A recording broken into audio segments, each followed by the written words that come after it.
बोलिए चुगला और चुगली करने वालों की जय हो। बिल्कुल जय नहीं हो।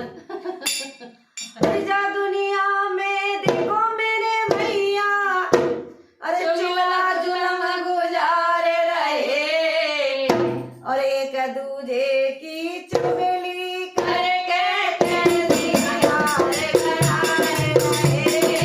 एक दूजे की चुगली करके कैसी हमारे कराए रहे।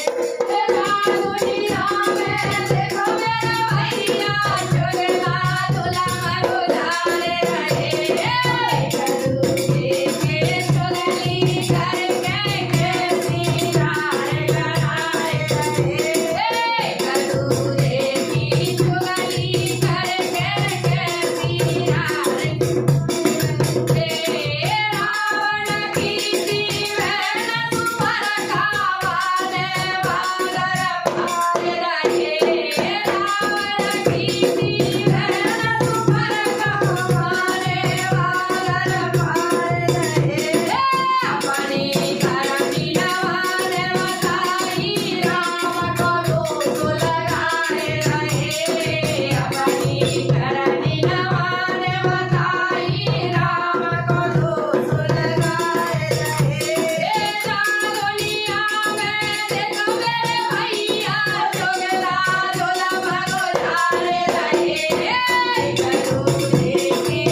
पास परमात्मा की जय हो। और बता दें आपको कि हमारी गीता जी को नॉन स्टॉप चलने की आदत है, तो इसकी वजह से हम अपना माइक यूज नहीं कर पाते हैं, क्योंकि माइक अगर हम यूज करेंगे तो उसमें थोड़ा डिस्टेंस से बोलना होगा, वरना मैं बंद हो जाऊं तो इसके बाद में ये बोलूंगी।